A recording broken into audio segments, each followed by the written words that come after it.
running the drug war. And, you know, that doesn't mean, oh, you're running the drug war, you must be a drug addict. That's not true at all. I believe drug usage, drug addiction, whether legal or illegal, is satanic. But, you know, it depends how you fight it. It's this law of unintended consequences. You cause a lot more problems. Evil always seems to out. You could seize half the cocaine in the country, and the price would simply double, you know. And then you get people of, you know, evil intentions in there, like the mafia and the CIA, you know, doing drug dealing. Also, as far as, you know, corporate crime goes, you know, the federal government's run up a $6 trillion deficit. So, you know, it's kind of hypocrisy, or the pot calling the kettle black to throw stones at Enron.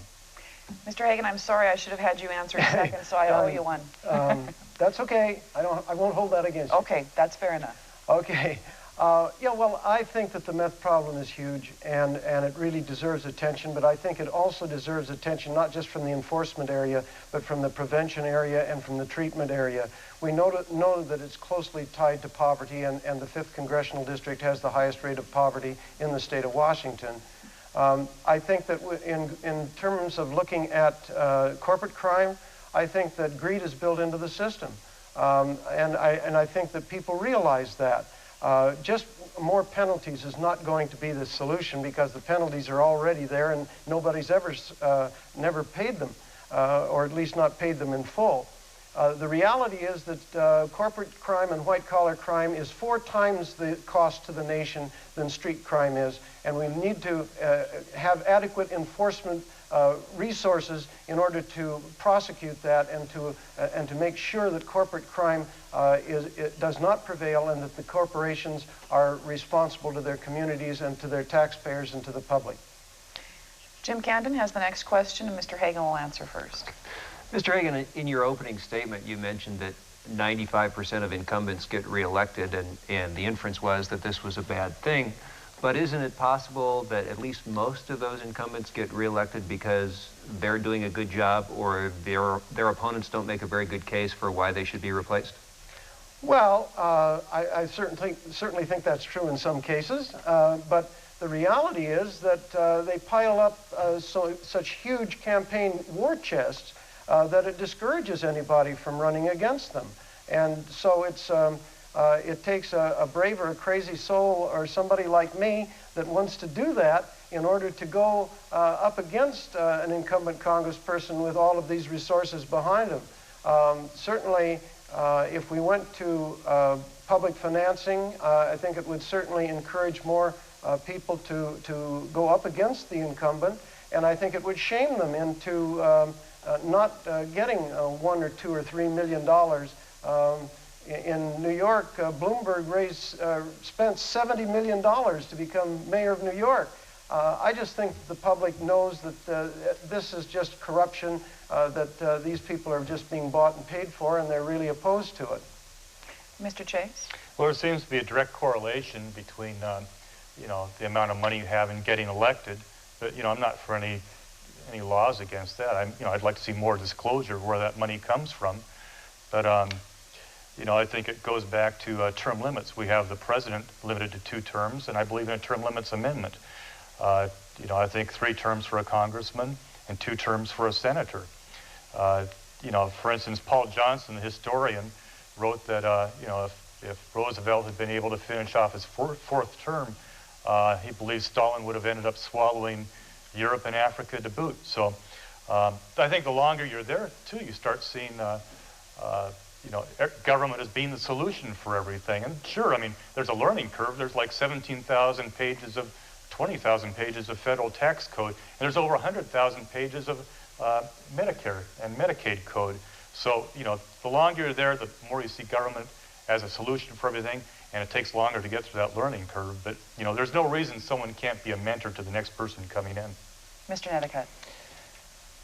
Well, I think I'm living proof that starting with nothing, having good ideas, working very, very hard, going from county to county, person to person, community to community with the ideas of how you want to represent a district is the answer. It's possible. I did it. I was outspent, you know, millions of dollars to mine and to whatever campaign contributions I was able to raise, and I won. So I'm not sympathetic to the idea that there's no chance for a candidate or a challenger to take on an incumbent. I'm just very proud that the people of my district have supported me so heavily, not just with their votes, but they've been willing to give me $10 because they believe in my ideas.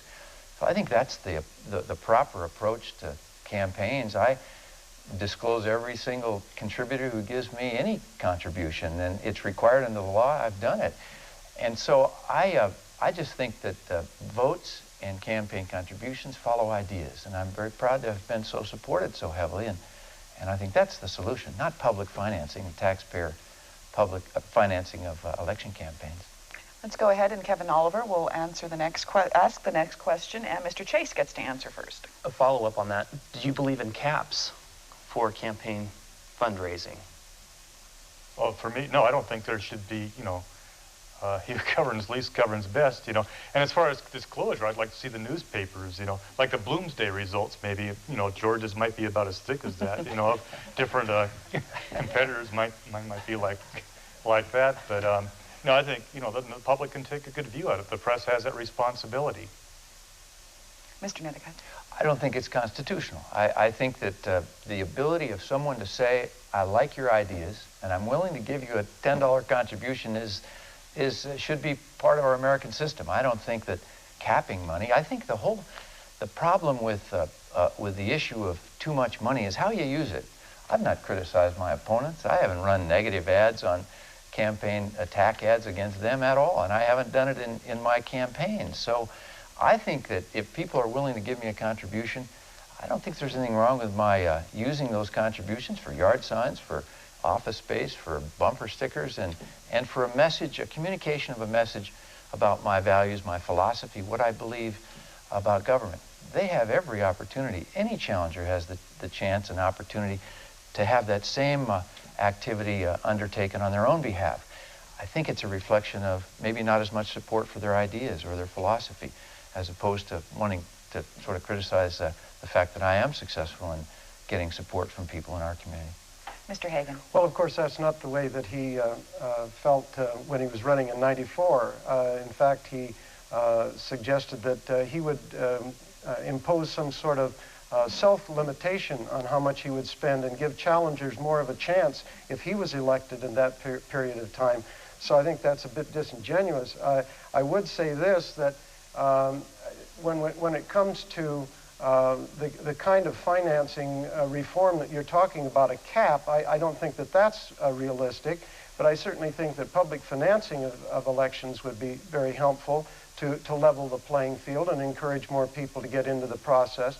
I think full, complete, and timely and well-publicized disclosure, not hidden away on a website someplace, but a really effective disclosure of where all that money's coming from would be very useful. He also spent $1.2 million when he ran against Mr. Foley, and he had a tremendous amount of money that was spent by independent operators, including the term limits folks that supported him during that period of time. So it wasn't just a shoestring campaign that he was running.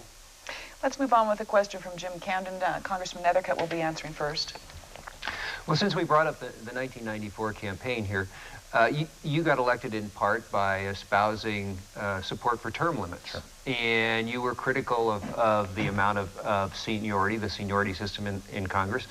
Now you seem to be talking about the benefits of your experience in Congress and your position, which is on the Appropriations Committee, which is partly as a result of seniority. Have you changed your mind on that as well as on term limits? No, I don't think so, Jim. I think I'm not a 30-year incumbent. I think, again, every election is a reflection of how the public views whether your incumbency has been a good thing or a bad thing. Are the people satisfied with your representation, or are they not? And so I think it is possible for incumbents to get so ingrained and so entrenched and so disconnected with their district that they're not serving their district the right way. And that's frankly part of the reason I think I got elected in 1994, was that people were dissatisfied with my predecessor. And also they were dissatisfied, I think, with our philosophical differences. The country was headed in the wrong way. But since I've been elected, we've balanced the budget for 4 straight years. We've paid down $500 billion worth of debt. We've reformed the welfare system. We've cut taxes. people, I think, want my kind of incumbency, and because they like what I'm doing. They support my point of view on the issue. So if an incumbent gets out of touch with his district, that's the time that the incumbent should be replaced. And I hope I'm not there, and I don't plan to be there. I'm going to work very hard for our district. Mr. Haggin. Oh. Well, I've never supported term limits, and I don't think that it's a good idea. There are always term limits, and that's, of course, at the ballot box. It's called the vote. I think that what we have to do is to look at the qualities of the person and decide whether they really do reflect the values of the district. Certainly, a great many people are not in favor of the kinds of drug support or payments for drugs for people that are on Medicare that Mr. Nethercutt shares. I think that we also are really in a different place because of the conversations I've had all over the 5th District on his views about privatizing Social Security, which he has pledged to do in the past. Maybe he's changed his mind. But I think that it is important that people listen to the people in the community, and I certainly do not support term limits and never have. Mr. Chase. Well, you know, I support term limits, and you know, you can call my bluff if you want. All you have to do is elect me 3 times to find out. But one guy was asking, you know, how once you get in there, what's to keep you from doing that? You know, going back on your word and becoming corrupt. And you know, I said, well, gee, would I be running as a libertarian? You know, if there's easier ways to go about doing this. And then George, I know, was comfortable with the, you know, so many Republicans wanted him to run, but I think there's a lot of people that he could have.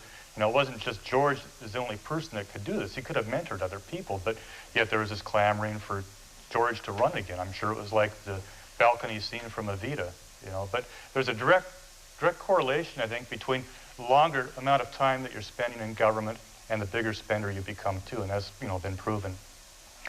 Pia Hansen, go ahead with your next question. Mr. Hagan's answering first. I just answered first. Well, you get to go again. Well, you know, the question is actually, it comes out of your opening statement, so it's probably a good thing. Sure. You mentioned one of the buzzwords, sustainability, sustainable community. That was like the refrain of the One Spokane this summer, that, you know, we need to, you know, be sustainable. And waste is a bad word. Can you elaborate on sustainability? What does that mean on a federal level? I mean, the United States is one of the nations in the world that consumes the most resources per person. Can you elaborate a little bit on sustainability and how could that help Spokane, the 5th District? Sure. Well, I think sustainability has to do with efficiency. I think sustainability has to do with not taking any more out of the natural environment, of our natural resources, than we can put back, that can be restored and replaced very easily. So what we're really talking about here is waste, and that the taxpayers should not be picking up the waste after the corporations have polluted. And I don't think that the corporation should pollute in the first place. I think prevention is the issue here. I think what we want to do is to prevent the pollution from taking place to begin with, and that we eliminate waste and prevent waste from taking place. I think that's what sustainability is all about, and I think that we need to be aware of all of the costs of production of items and manufacturing, and realize that the replacement costs and the restoration costs are part of the cost of doing business, and then we need to be sure that the companies themselves are taking care of that, and not the taxpayers cleaning up after them and subsidizing them. Mr. Chase. Well, I guess in that sense, sustainability has to do with sustaining the environment. I think most environmental problems are local problems. You know, I would abolish Superfund, or, you know, start over again, unless it deals specifically with you know, federal land or federal properties. The military, the U.S. government's the biggest polluter in the country.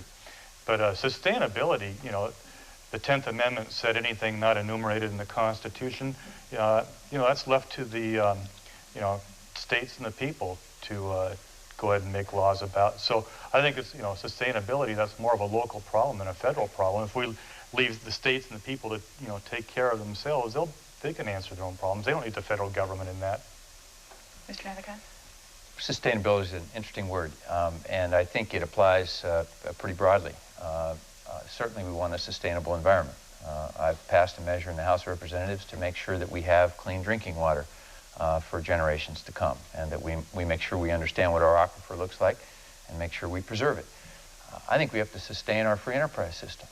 I think the huge numbers of government regulations that have come on us at the state and federal and even local level is not going to provide for a very sustainable small business environment. I've been very supportive of the small business community.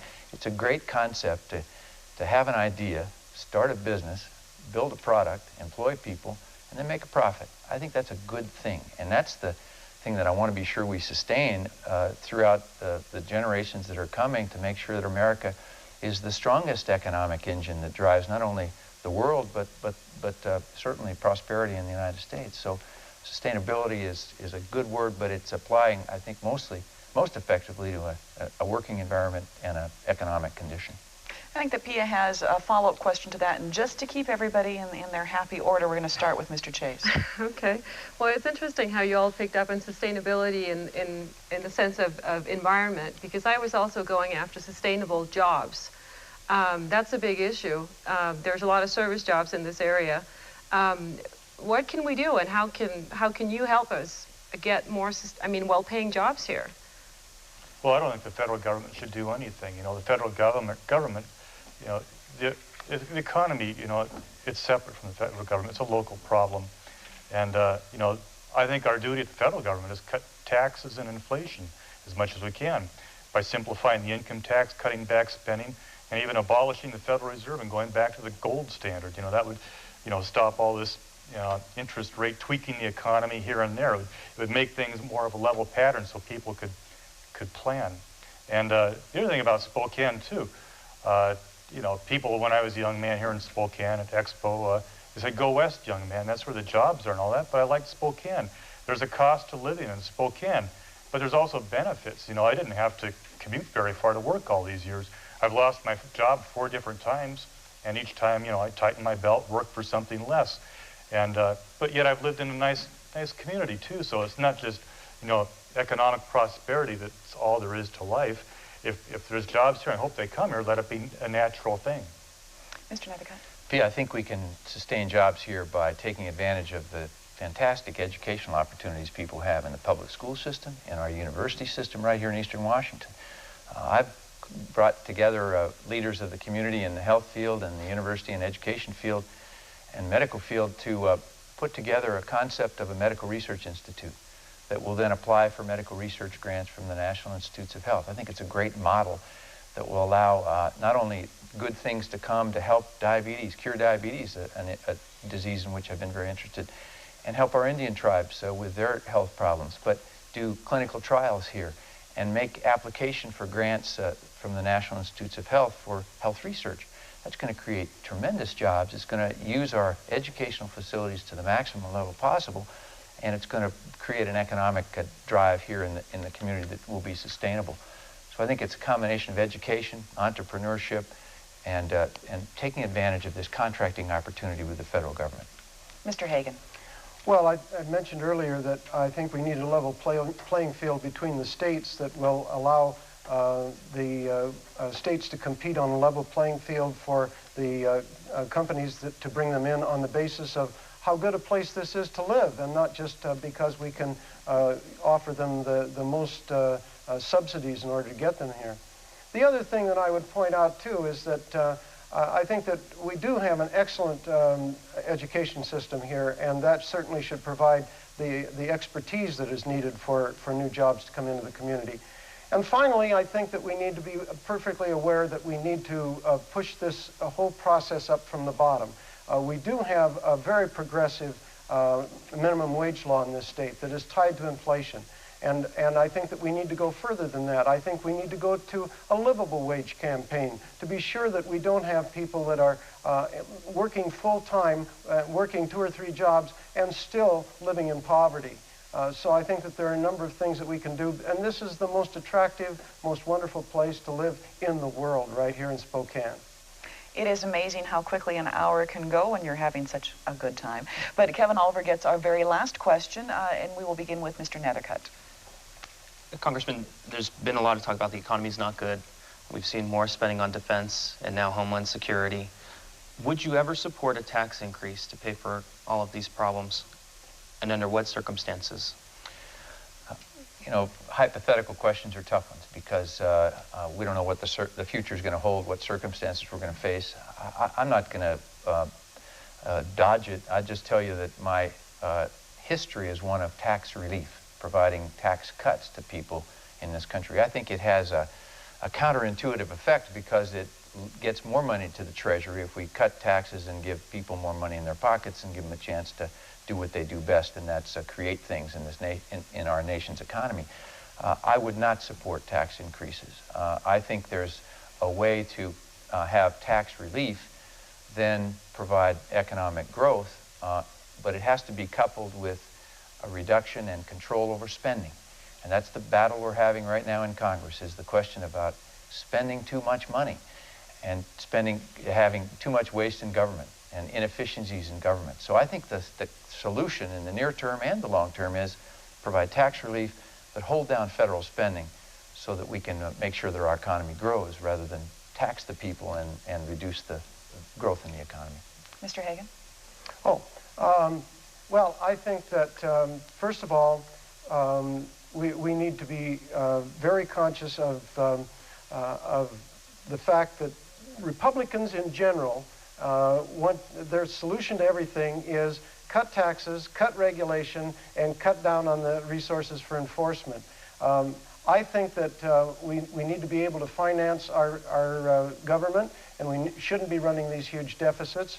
And I think that this is something that everybody can relate to. Certainly, we need to do all we can to make taxes equitable and fair and progressive.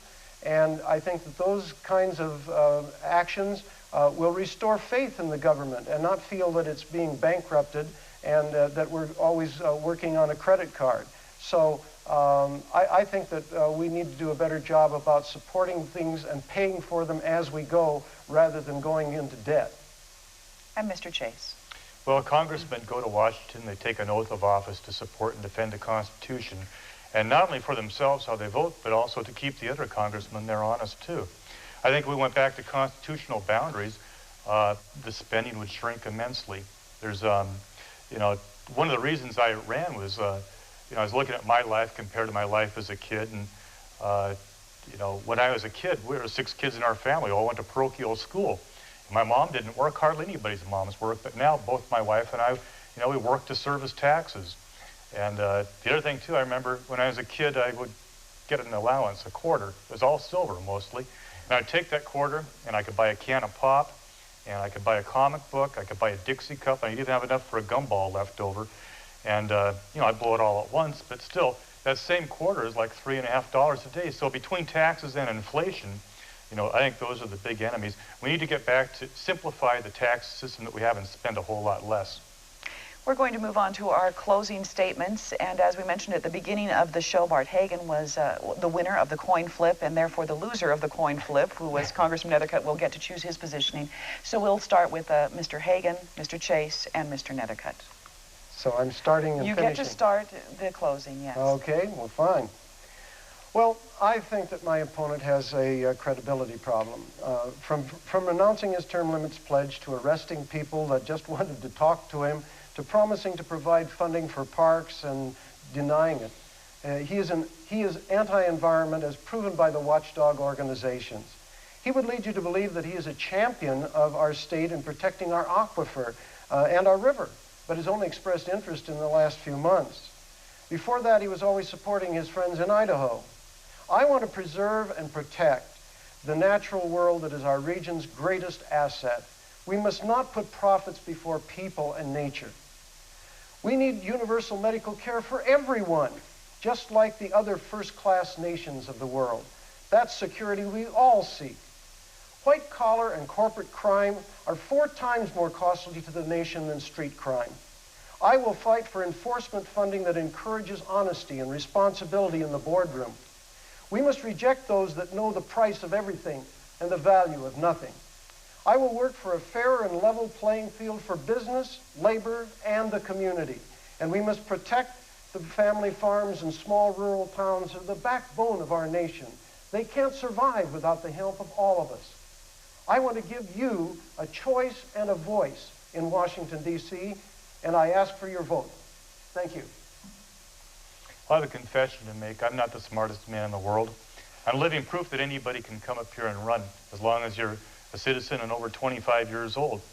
But because I'm not the smartest man in the world, you know, I can't make your decisions for you. I don't want to control your life. So if you're sick with cancer and you're taking chemotherapy and you're nauseous and your doctor said the best way to keep your food down is medical marijuana, that's not my decision, that's your decision. It's not George's decision.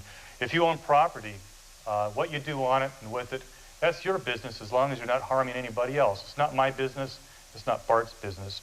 But I've seen this trend towards big government. There's a lot of things that you think government can do for you, like methamphetamine, fighting that. I'd rather, at least you raise your kids with a choice, and methamphetamines, I'd rather have my kid exposed to methamphetamines than to prison rape.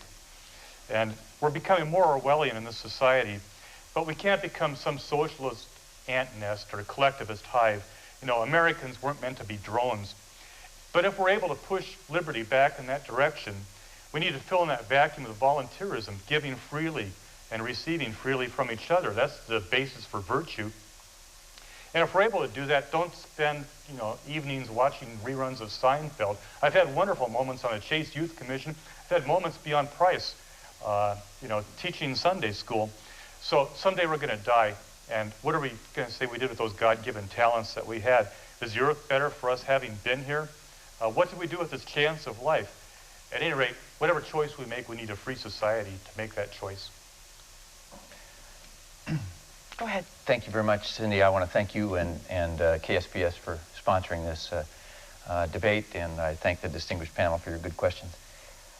I have been very proud to serve this 5th Congressional District now, and was very proud of my returns in the election most recently last month. And I think that the people of our district know that I'm working for their future. We have a very exciting but very challenging future ahead of us. I'm an optimist about our country.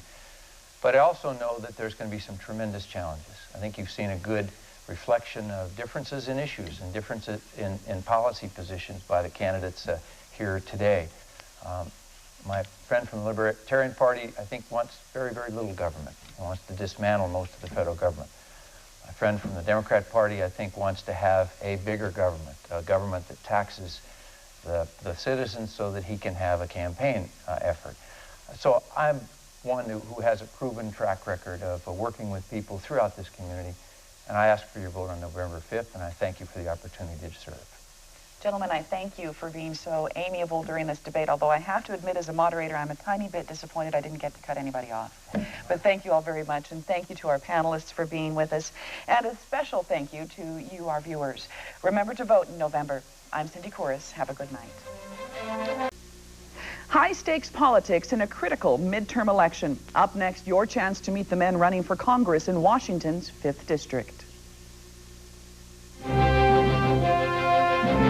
Election 2002, it's your choice.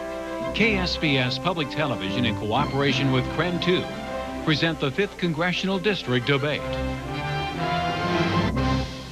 Hello, everyone, and thank you for joining us. I'm Cindy Kouros. For the next hour, 3 candidates will face questions from a panel of 3 Spokane area journalists.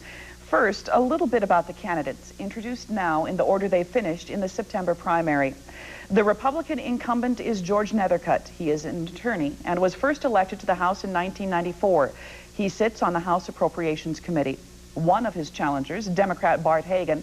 Haggin taught for 30 years at Rogers High in Spokane. He sits on Spokane County's Growth Management Steering Committee and chairs other groups focused on the environment. The third candidate for this office, Libertarian Rob Chase. He has lived in Spokane since 1974. Has a business degree from Eastern Washington University, and is a commissioner on the Chase Youth Commission. Now, the candidates flipped a coin to see who would begin first, and Bart Haggin won. We have asked them to limit their opening remarks to 1 minute 30 seconds. Each question must be answered in 1 minute, and here are the people asking the questions. Longtime spokesman political reporter Jim Camden, from the Inlander, Pia Hansen, and from KREM Television, Kevin Oliver. Now let us begin with the opening statements. Mr. Haggin, you're first, followed by Mr. Chase. All right. Well, these are the facts that I faced when I started this campaign. 95% of all the incumbent Congress people get reelected. 95% of all those that spend the most money get elected. 1% of the population contributes about 98% of all the campaign contributions. Maybe we should just auction off these offices on eBay and be done with it. But I went forward anyway because I'm outraged by these facts. Democracy is in crisis. So few people register to vote that frequently less than 10% of the electorate actually vote. Polls and experts and many politicians agree that apathy isn't the problem. The people have lost hope. The big corporations and the ultra-rich are simply renting these offices, and the campaign contributions are really just rent payments. The people don't count. It's the money that pays for the campaigns and the lobbyists that really matters. Mr. Nethercutt thinks that the present system is just fine in spite of earlier statements to the contrary in 1994. How many of you would want a job where you have to raise $2,000 a day just to keep it? I want to help build a sustainable society that is so efficient that waste is truly a dirty word. In nature, there is no waste. I want to prevent monopolies by enlightened regulations that encourage competition. I want to restore hope in the political process. Mr. Chase. Okay, standing in front of you tonight are representatives from the three major parties in the state of Washington. I represent the Libertarian Party. We achieved that status 2 years ago. Not only were we the newest party, we're also the alternative party.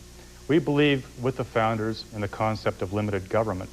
The other two parties have grown into big government parties.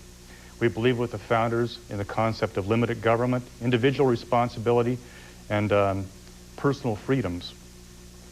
And because I believe in that, I decided to run for office. The founders were concerned about the concentration of power at the federal level because they knew that power corrupts and they saw it as evil. One of the founders said, all it takes for evil to triumph is for good men to do nothing. That's why I spent my summer getting 1,700 signatures personally to be allowed to run, putting up 300 campaign signs personally all around the 5th District, the 20,000 square mile 5th District.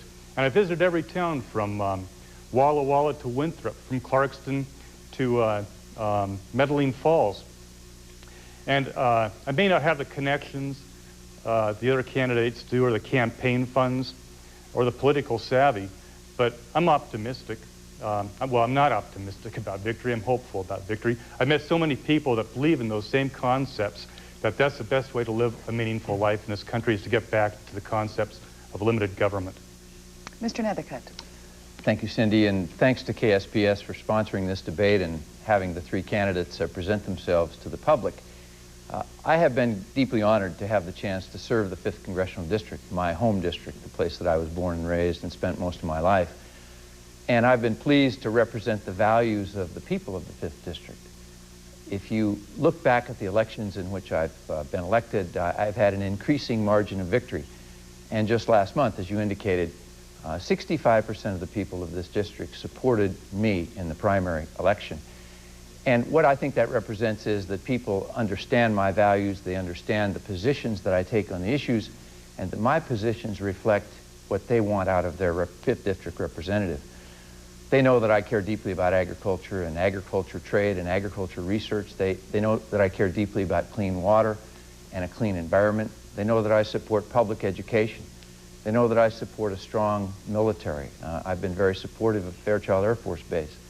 When the Boeing workers were threatened with the removal of their plant here, they turned to me and I stood out very strongly in support of the Boeing plant staying here in Eastern Washington. I think it's clear that the people of the district of the 5th of the state of Washington want someone who will represent what they support. And I'm very proud to have had the chance to serve this district. I look forward to debating the issues with my opponents today, and I thank you for having us. Thank you all very much. Let's go on to our questions. Kevin Oliver from Krem will have the very first question, and we're going to pretty well answer it in the order that we just did, with Mr. Haggin going first. Okay. Mr. Haggin, you mentioned that the democracy is in crisis according to your opening statements, but what specifically would you do to reform campaign finance laws? Well, I think there are a number of things. First thing that I would suggest is full, complete, timely, and well-publicized disclosure of campaign contributions. People have a right to know where that money's coming from, and I think that then they can make a good decision. I think the public financing of elections is very desirable, because I think that it puts an onus on people that want to spend huge sums of money and create huge war chests to discourage anybody from ever coming out and challenging them. So I think that what we need to do is to look at that along with some other processes, but we need to do everything that we can to keep huge sums of money out of the election process. In San Francisco, they're doing instant runoff voting this time, where you rank the candidates and then the top two go on to the general election. So I think there are a number of other options that we can try that will really improve the process and bring more people into the political process. Go ahead, Mr. Chase. Actually, I'm glad Bart brought up instant runoff voting. That's a great concept. It helps third parties out. I worked with the Green Party to go over to Olympia to lobby for instant runoff voting. But the source of corruption in government is unrestrained government, I believe. The Libertarian Party, you can look at our campaign donations. I collected a little over $4,000. And that's because libertarians, you know, we really have nothing to sell but this abstract concept of liberty. So it's hard to get, you know, a lot of campaign donations into our war chest, so to speak. Mr. Nethercutt. Well, voting is a voluntary act. Contributing to a candidate that you believe in and whose values you support and positions you support is also a voluntary act. I have some 3,000 individuals who have decided that they support my policy positions, and I'm proud of that. Nobody forced them to make a campaign contribution. And I think what we want to be careful of is making sure that our candidates have some basic measure of support before we start talking about having the taxpayers pay for campaigns. I'm opposed to that. I think the voluntary program that we have in this country today is an expression of our liberty, our ability to support candidates in whom we believe. I know that Mr. Haggins concerned about you know, public financing of campaigns. I think that reflects the fact that he hasn't been able to get the support that maybe I have and others, but I don't think the taxpayers ought to pay for that. So we have full and complete disclosure today, and that's a good thing, and I support it, and I have supported it. Let's go on to our next question from Pia Hansen from the Inlander.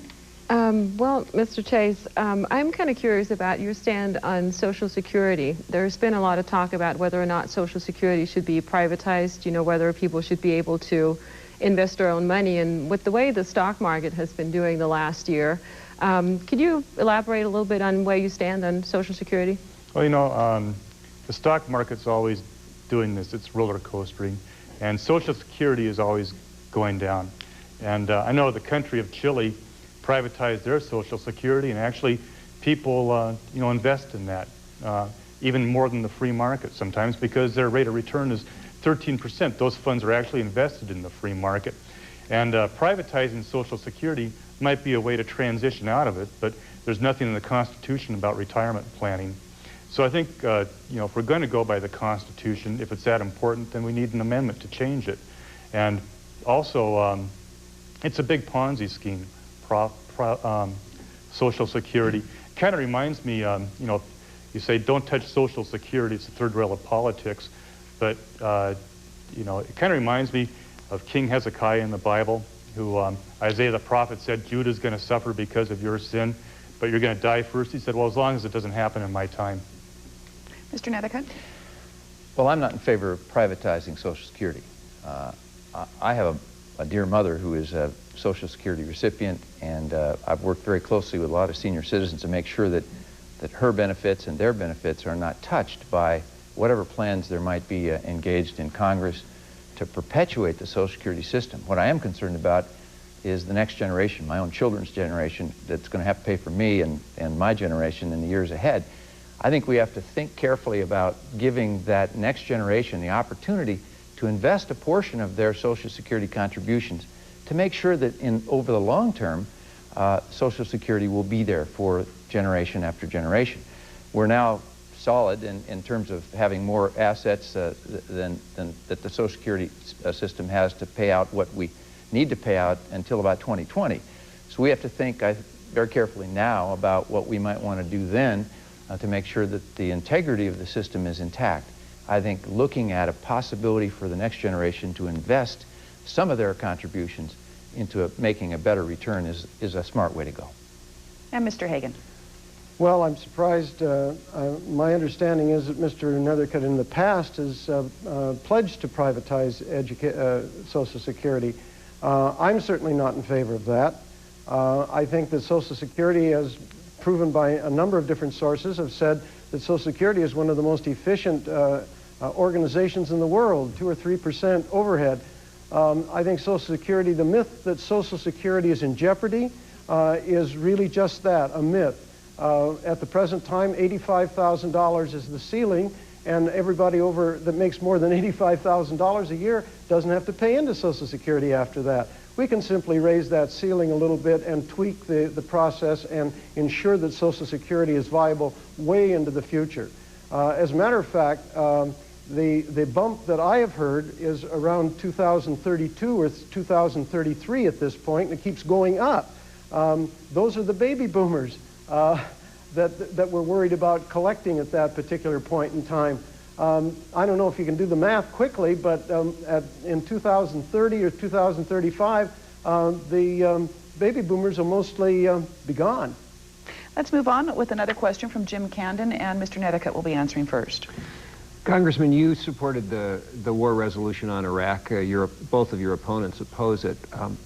A friend of mine, a father of a 19-year-old boy who's in the Army, and he asked me, well, try to get them to explain what it is about Saddam Hussein right now that makes us willing to go to war with Iraq now that we weren't willing to go to war a year ago, 2 years ago, or 5 years ago. Jim, it's the most difficult question that any of us has to answer, the question of war and peace or sending our young men and women into combat. I've been briefed by the Central Intelligence Agency, the Department of Defense, the Defense Intelligence Agency, talked to the President, talked to the Secretary of Defense. I've been briefed extensively on this issue.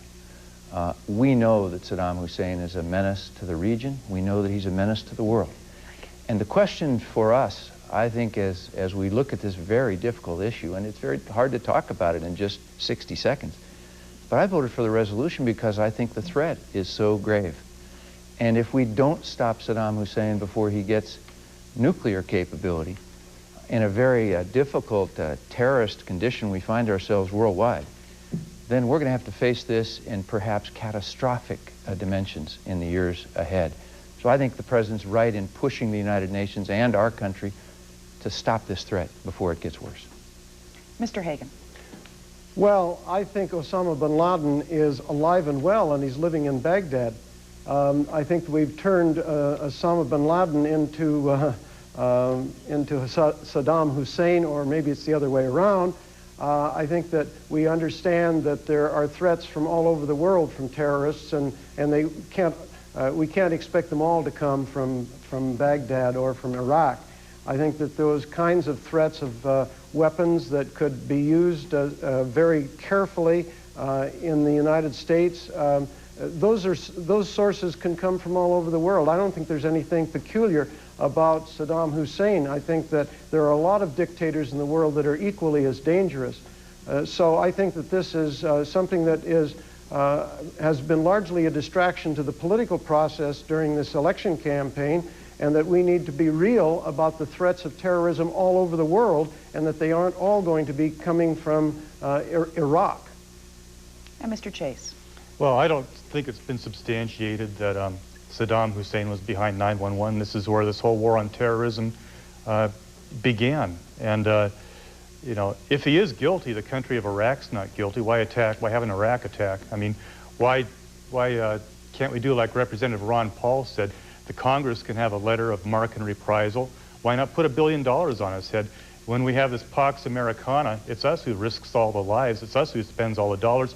Not only that, suddenly all these Democrats come on board. What kind of pork was promised underneath the table to them to come on board to support this? And not only that, what kind of global pork was promised, you know, to other countries? There's so many parallels to Vietnam in this. You know, we ended up with another political undeclared war. You know, don't return fire on mosques, you know, because Saudi Arabia might object. You know, don't use Kurdish allies because Turkey might object. You know, and France is going to object to anything because they're France. What do we promised Russia underneath the table, too? So there's a lot of good reasons not to go to this war.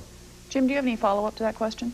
Well, I'm wondering, Congressman, you know something that the public doesn't. Shouldn't the public know some of these things that you know and the Pentagon knows so that they'd be more comfortable with this? Sure, Jim, and I think there's been an awful lot of information presented. I mean, we know that for 10 or 11 years now, since Desert Storm, Saddam Hussein has been building up weapons of biological and chemical and hopefully not yet nuclear capability.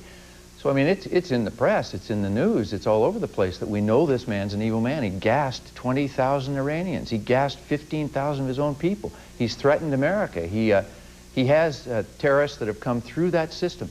Our fear is that, I think it's a fact that he has all these weapons. It's undeniable. And the fact that he is now communicating with terrorists and the potential for terrorists to take a hold of some of these weapons through the resources of Saddam Hussein is bone-chilling.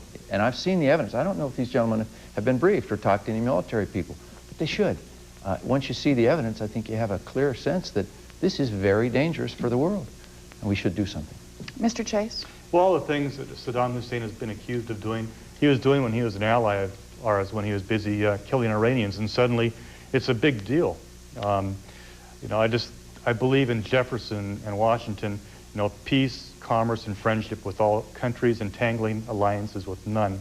You know, if we had used that principle, what difference would it have made with Vietnam or even Iran, you know, when the CIA overthrew Dr. Mossadegh? So I think that we can go into the Middle East and stir up a hornet's nest. You know, we need to defend our own borders here and bring our troops home. 10 years after the Cold War, you know, we haven't gotten that peace dividend yet. Mr. Haggin? Well, I don't think that we should make Iraq our 51st state, has been suggested in a number of publications. This is the problem of unintended consequences. What is going to happen after the invasion takes place, and we would assume that the United States would prevail. I think that we have to be conscious of what are the consequences of American installations in the middle of the Middle East. During all of that period of time. It's not going to be like Germany or Japan that we're going to restore or create a democratic entity there. I think those are very serious problems, and I think we need to be very aware of the dangers of taking the initiative to invade a country, particularly if we don't have almost the consensus of all of the other international community. International law should really prevail here, and I think that we need to abide by it. Let's go on to a question from Pia Hansen, and Mr. Haggin will be answering first. In fact, we'll just move straight down the road. Okay. Okay. Well, I'd like to stay in this war discussion just for a little bit more. I have a lot of family in Europe, and I know that some of the decisions that the United States has made over the past year have been fairly controversial, and they've caused a lot of discussion and debate in Europe. Could each of you elaborate a little bit on how you see the United States in global policy? Are we still a superpower? Are we the only one left? And if so, what is the responsibility that comes with that status? Mr. Haggin? Am I starting? You get to start. Okay. Well, I don't think there's any doubt but what we're the most powerful nation in the world. We have tremendous power, and we have military installations in over 120 countries in the world. We're extremely powerful, and I don't think there's any doubt about our role as a superpower. But I do think that we certainly have to recognize the potential power of a united Europe as a potential counterbalance to us in the future. I mean, the possibilities there are very, very strong as Europe becomes more united. I certainly think that we can be a world leader, but we cannot be the dominant force in the world. We need to confer with the people that are our allies, and we need to be sure that we are compatible with international law, international agreements that are going to be satisfactory to the entire population of the world, particularly the over 4 billion that get by on about $1 a day or less. Mr. Chase? Well, the first duty of the United States government is to its own citizens, and I believe that military intervention, military adventurism, leads to direct retaliation upon its citizens, like we saw with 9/11. And our real enemies aren't, you know, Osama bin Laden or Saddam Hussein. I mean, the big enemies, I think, are big government, you know, the enemies here at home, taxes and inflation. And we need to solve our own problems before we go, solving another problem in the Middle East. I'm not even sure if that's a European problem, let alone an American problem. We need, national defense is the main purpose of federal government, to provide an umbrella of defense around the states. And I think we should try to trade freely with all countries and not get into these alliances. And it's just it's not a black and white area. There's a lot of gray there and a lot of gray hats. It's hard to go into areas. And I don't think a lot of people really realize, the hypocrisy we show sometimes, how much we're hated around the world. Real nation building comes from following an example of limited government, the Constitution, and the prosperity that brings us. Mr. Nethercutt? Pia, I think we're the leading nation in the world militarily, economically, and socially. I think our American values are not to dominate other countries, but to liberate people. We did it in Afghanistan, we've done it in World War II. Thank God for America around this world. In the history of our country, we're a very young democracy relative to the rest of the world. But we've had incredible strides that we've made to free people to our way of life. That is freedom and liberty. Can we ignore the international community? Certainly not. But we shouldn't be dominated by it either. I don't think we take a poll and say, well, all the nations of the world with different value systems than America think one way, so we should agree with them. I think our sovereignty and our leadership is most valuable in this very troubled and dark world that we see out there. It's a different world today as we look at international terrorism. I'm not going to be defenseless for our country. I'm very proud of our country. We have a great way of life, and if someone wants to attack us, then I think we should retaliate and liberate people all over the world to make sure that they live in freedom. Let's go on with a question from Kevin Oliver, and Mr. Chase will be answering very first. There's been a lot of talk about the economy locally. I'm sure people are really concerned about how much money they have in their pocketbooks. What specifically would all of you do as congressmen to improve the local economy in Eastern Washington? Well, I think, at a federal level, I would do all I could to cut taxes back and inflation. I think I would try to simplify the tax system that the federal government has now, like through a national sales tax or a uniform tariff. If the national economy picks up, the local economy is going to pick up too. Also, there's, one idea that intrigues me a lot locally is actually forming a separate state. Jim Chase, ex-mayor of Spokane, and Bob McCaslin both brought up the idea, a state that would go from the Cascades to the Bitterroots. A resident of Cle Elum has more in common with a resident of Mullen than he does with a resident of King County. And I think if you had a tax-free, a lower tax, lower regulation state, Boeing and Microsoft would be here in a heartbeat, quicker than you could say Gary Locke's a socialist. Mr. Nethercutt. Kevin, I have a good record of supporting the concept of jobs and creation of a good economy in Eastern Washington. I've voted to reduce the tax burden on all Americans, especially people in Eastern Washington. And I think that's helped our economy. I'm on the Appropriations Committee in the House. That's the committee that makes decisions about how we can link up people in the federal government with local entrepreneurs who have a product to sell to the federal system. And we've had good results. We've had a company called ISR be here. We've got Itronics that we've assisted. I've helped Itron. We've worked hard to keep Boeing here. That's another thing that I think I've done to try to make sure our jobs and the economy is improving in our region.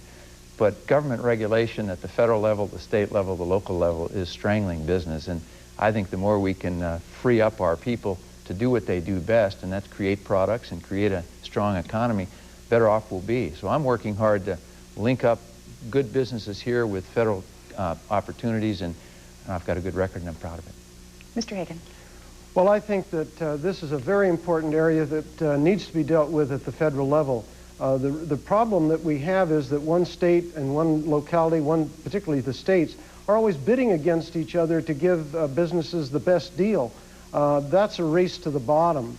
We don't want to be like Mississippi, where we've got all kinds of industry and the state is broke and there's a lot of poverty. So my position would be that we need to look at tax incentives and regulations that would help level the playing field so that we didn't have states bidding against each other in order to attract business. And I think that we have a marvelous region here that we're not marketing well enough. We have the best weather in the world. some people say that the Spokane weather and Missoula weather are the best in the world. I think that the region, the natural environment here is so attractive for business. We need to market that much more effectively. Let's go on with another question from Pia Hansen, and Mr. Nethercutt is answering first. Okay. Well, I'd like to talk about the priorities in crime fighting a little bit. Locally, it's pretty well known that we have a relatively large meth problem. Nationally, we saw, I guess, a large amount of corporate crime this past year. And I would just like for you all to elaborate a little bit on what you could do for Spokane, if elected or re-elected, and also if you could throw in a few comments on all the corporate crime we saw this year, that'd be good. That's a good question, and I'm proud of my record on methamphetamine. We had a system where methamphetamine money was coming from the federal government to the state government to help out on this very severe problem. And we did a calculation that really benefited Eastern Washington. Out of the $4 million that came from the federal government, 1.3 came here to Eastern Washington. So the law enforcement community is supportive of my campaign and my candidacy partially for that reason, that we've been able to bring methamphetamine money here to fight this poisonous atmosphere that we find in the drug culture. With respect to corporate crime, Congress has passed, and I've voted for and supported white-collar criminal penalty increases so that we put people in jail who are excessively greedy at the corporate level. That doesn't mean all corporations are bad. The corporate structure in our country has produced a tremendous amount of jobs and economic growth. But those who are cheating the system ought to be put in jail, and that's what we're in the process of doing, and I've been very supportive of that. Mr. Chase? Well, you know, the drug war has totally failed, and you know, I think it should be returned, you know, back to the states like prohibition was. Prohibition was a failure too, and you know, we have prison overcrowding mainly due to all the people that are, you know, thrown in there for drug use, and you know, we have these mandatory sentences where we're letting out people that really deserve to be there. And let me say, first of all, you know, the Libertarian Party